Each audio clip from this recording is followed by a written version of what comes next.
Listo, Muchas gracias. buen día con todos. Bueno, un gusto estar acá otra vez en una segunda clase con un tema muy relevante, todo lo que son trastornos hipertensivos del embarazo. Vamos a tratar de hacerlo un poquito dinámica. Esta clase es una clase en realidad muy relevante ya que se nos presenta en el día a día.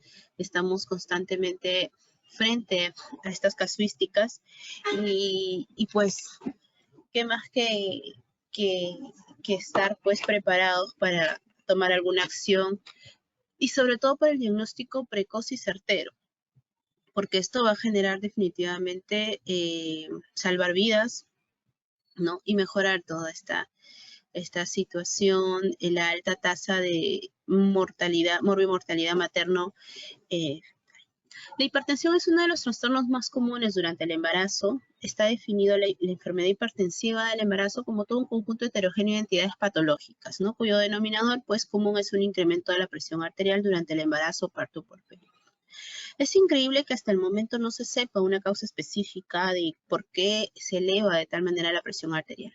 Si bien es cierto, tenemos factores de riesgo como tal, no tenemos una causa directa en la cual nos diga, ok, esta es la causa y nosotros tenemos que eh, buscar solución. O atacar la causa, ¿no? No hay una causa específica, la causa es multifactorial y por ende pues es mucho más complejo, ¿no?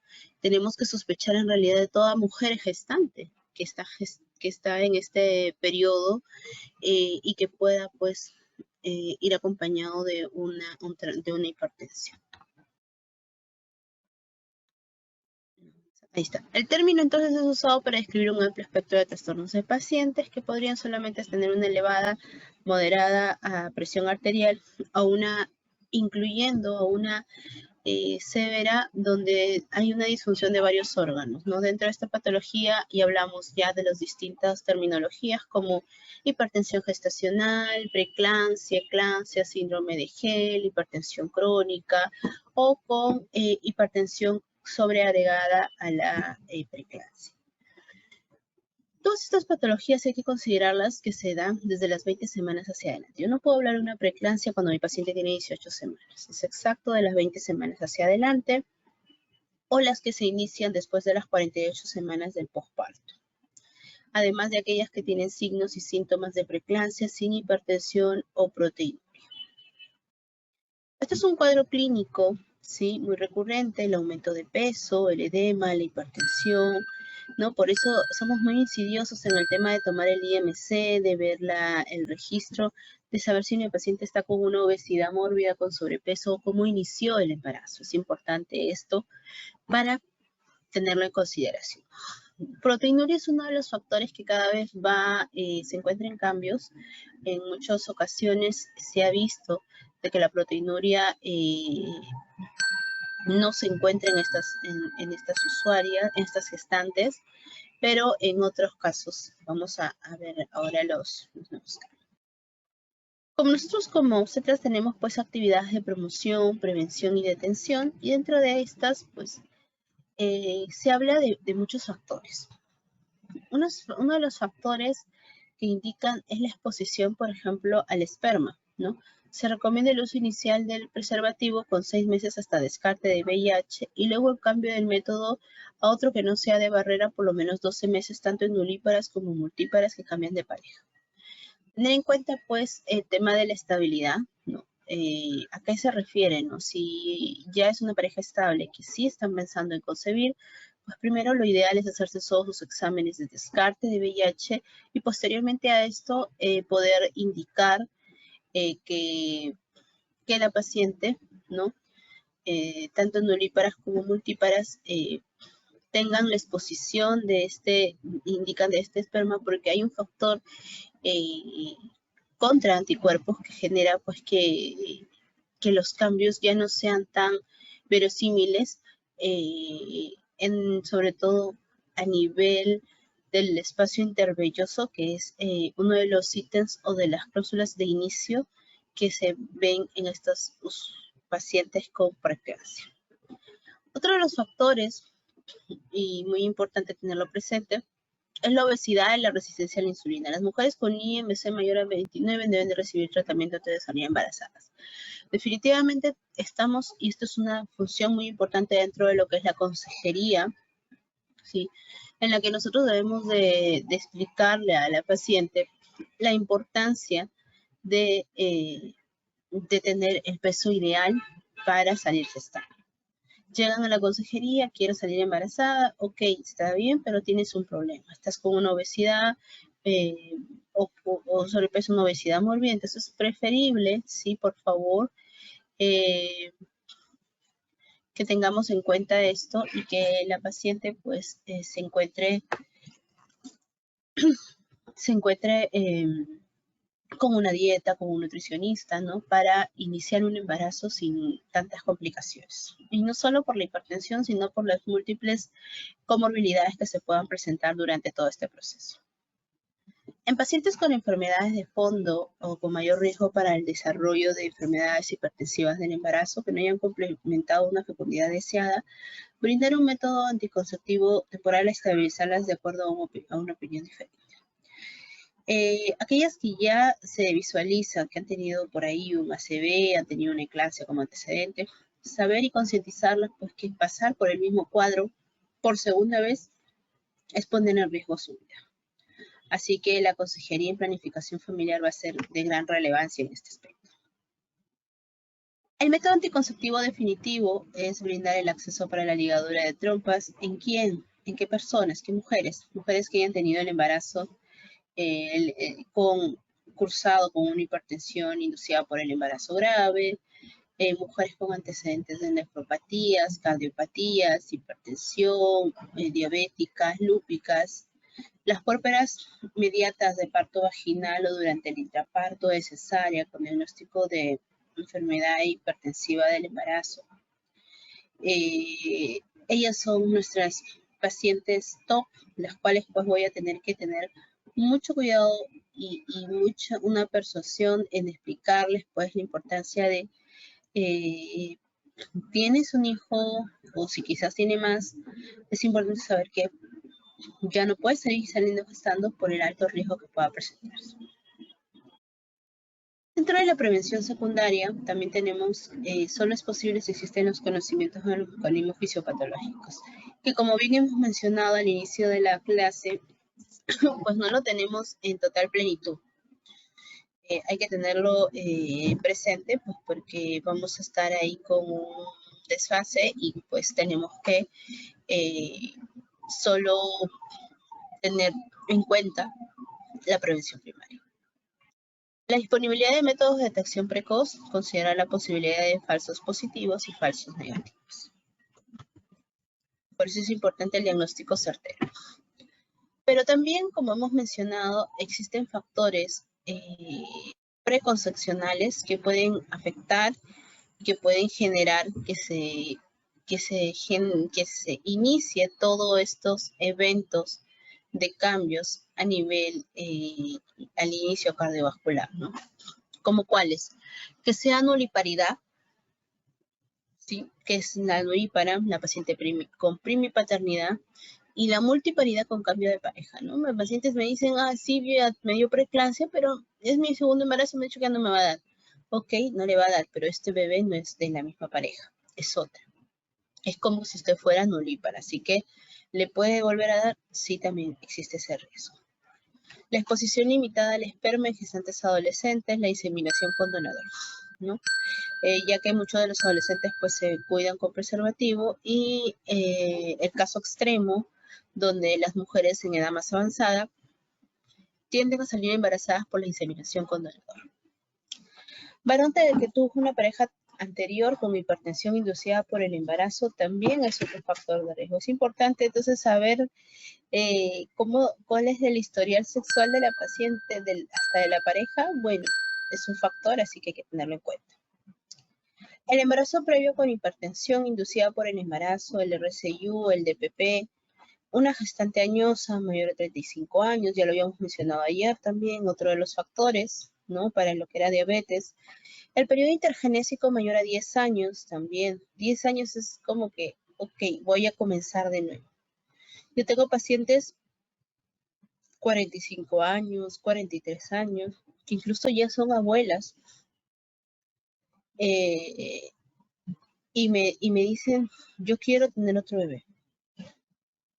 ¿Quieres tener otro bebé? Ya pasaron 20 años. Sí, porque esta es una nueva pareja y todo. Entonces, la verdad que esta situación sí es preocupante porque el riesgo es alto en todo, desde la edad, desde el riesgo de adquirir otro tipo de comorbilidades. El periodo intergenésico menor a 2 años. El periodo intergenésico menor a 2 años es el periodo en el que,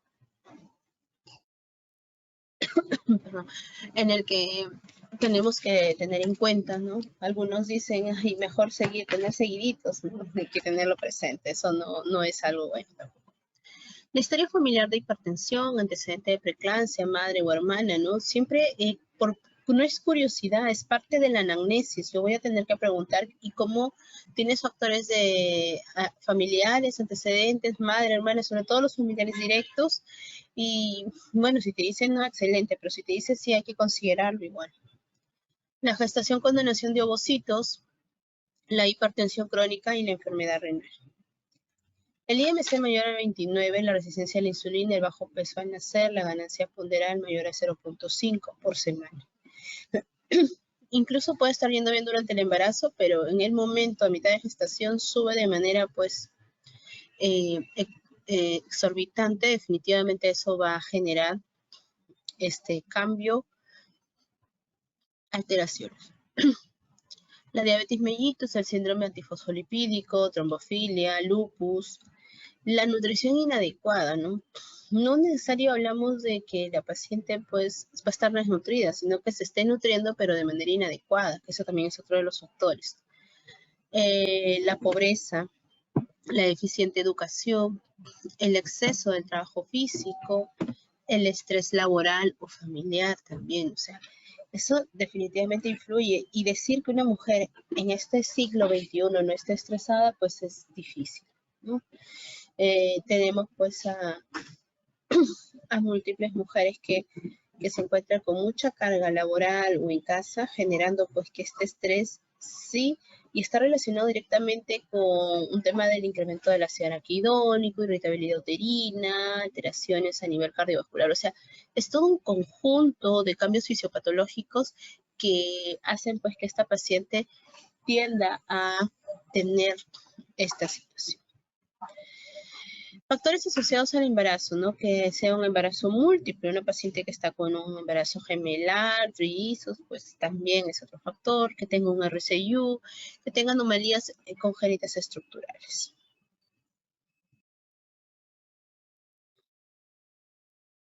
El polidragnio, las anomalías cromosómicas, la hidropesia fetal, la infección del tracto urinario, la enfermedad trofoblástica y la diabetes gestacional.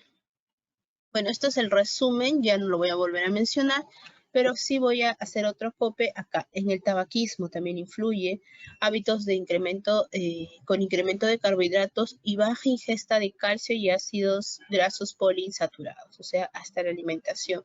Es muy importante tenerlo presente porque muchas mujeres, sobre todo las más jovencitas, tienden a vivir solas, tienden a comer pues lo más pronto, lo más rápido y al final pues están generando una inadecuada nutrición, dando pie a que pueda iniciarse uno de estos trastornos hipertensivos del embarazo. La disponibilidad de métodos de detección precoz considera la posibilidad de falsos positivos y falsos negativos. Aquí se encuentra importante cómo es la presión arterial diastólica en el segundo trimestre, el incremento excesivo del peso materno, el incremento del ácido úrico, la proteinuria positiva en tira reactiva, la flujometría Doppler en arterias uterinas también, ¿no? Hay que considerar el índice de pulsatividad. Importante, la ecografía genética, dónde se está realizando, que sea un personal altamente preparado para realizar esta ecografía genética, ¿no? Y esta medición de las arterias uterinas se repite en la ecografía morfológica, que es de las 18 a 24 semanas. Predice formas severas de enfermedad hipertensiva del embarazo y vamos a tener dos valores importantes. Perdón.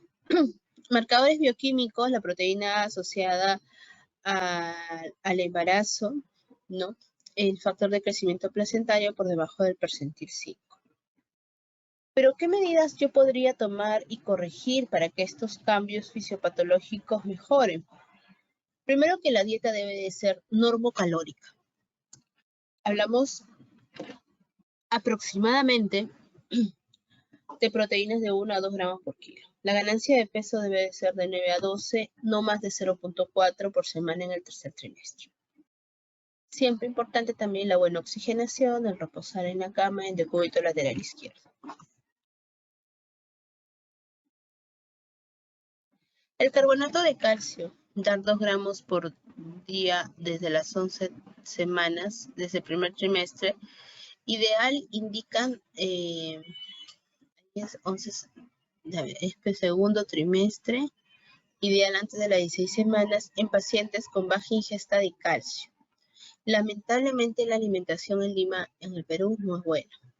Por más que tengamos todos nuestros recursos naturales, pues se opta por lo más sencillo, lo más fácil, generando pues que la paciente pues tenga una baja ingesta de este.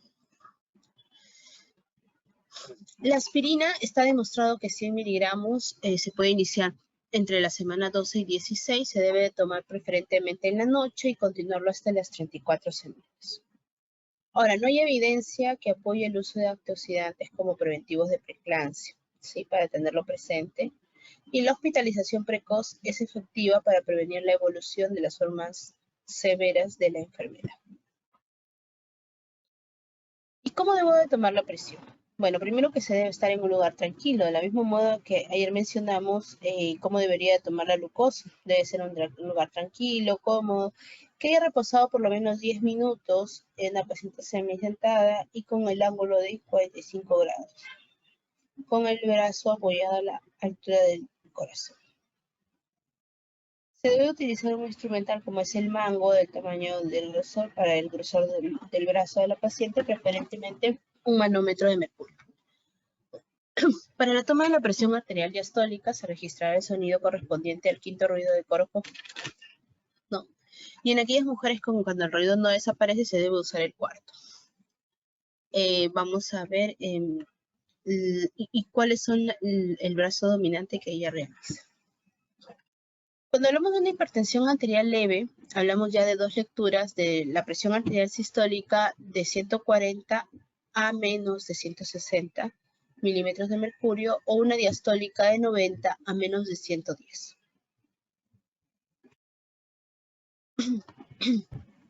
Tomadas con al menos 4 horas de diferencia. La severa, hablamos ya de 160 más, en la sistólica y de la diastólica mayor a 110. También medidas en 2 veces en el periodo de corto tiempo, generalmente 15 minutos de diferencia. La hipertensión gestacional, 2 lecturas de la presión arterial siestólica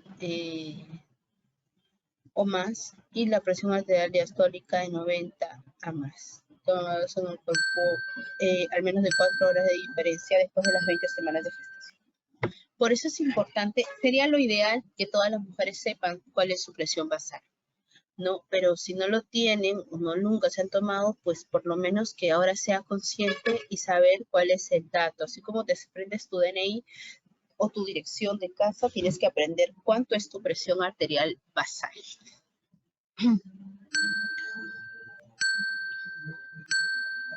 Y la crónica, pues es cuando la presión arterial es de 140 a más, la diastólica es de 90 más, es diagnosticada o presenta antes del embarazo o antes de las 20 semanas de gestación. La preeclampsia sin criterios de severidad. Tenemos la presión arterial sistólica y ahora antiguamente se hablaba de preeclampsia leve y preeclampsia severa. Ahora ya esos términos ya no existen, ahora actualmente se habla de preeclampsia sin signos, sin criterios de severidad y con criterios de elegibilidad.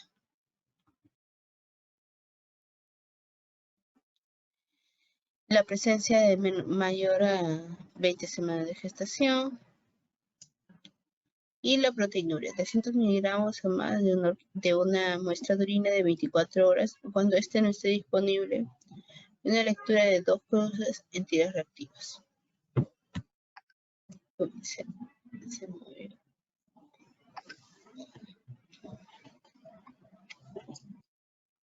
Tenemos también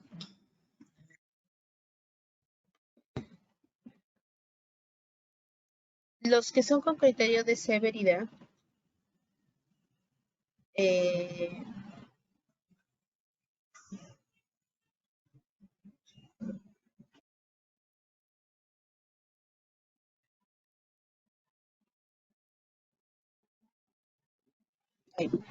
Perdón. Los criterios de severidad, ¿no? Cuando la presión, ya lo hemos mencionado, mayor a 160, 110 o más medidas de 2 veces a un corto periodo de tiempo, generalmente 15 minutos de diferencia. Se tiene que corroborar esto a los 15 minutos.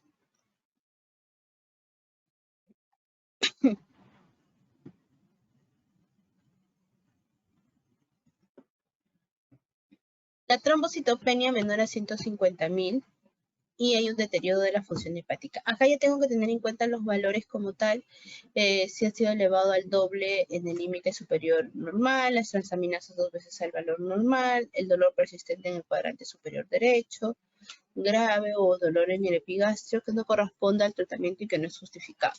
Aquí se considera la posibilidad de tener una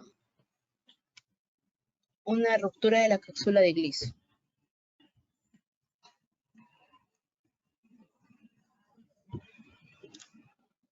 La insuficiencia renal, ¿sí? La creatinina mayor a 1.2, 1.1 o 2 veces al valor referencial, ¿no? Y el edema pulmonar. Esos son los valores que hay que considerar.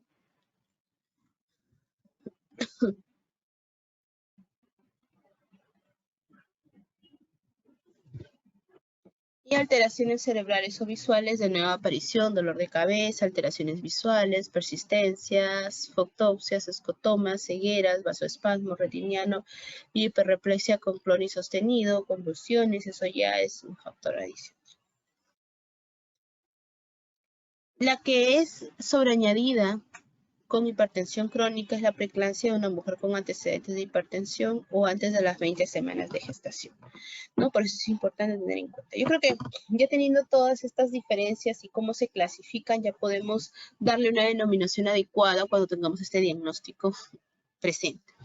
Y en la eclampsia, pues ya propiamente lo referente a cuando ya tenemos las convulsiones tónicas clónicas, focales o multifocales, de una nueva aparición y en ausencia de otras condiciones como epilepsia, isquemia e infarto cerebral, hemorragia intracraneal o el consumo de drogas. Acá está, HELP, que significa, son siglas en inglés, de hemólisis como la ruptura de glóbulos rojos, L, que son las enzimas hepáticas elevadas, y LP, que es el bajo recuento de plaquetas. Hay varios factores, la hemólisis ven lo que es el frotis esquitocitos o equinocitos, la bilirrubina mayor o igual a 1.2, la aptoglobulina sérica baja, la anemia severa, las enzimas hepáticas elevadas y el LDH que haya sido el doble o por el límite superior a lo normal, que es de 600. El bajo conteo plaquetario menor a 100.000. Y bueno, estos son los parámetros clínicos, ¿no? Que habíamos mencionado un poquito el incremento de peso semanal de 300 a 500. El edema lo vamos a diferenciar por cruces, ¿sí?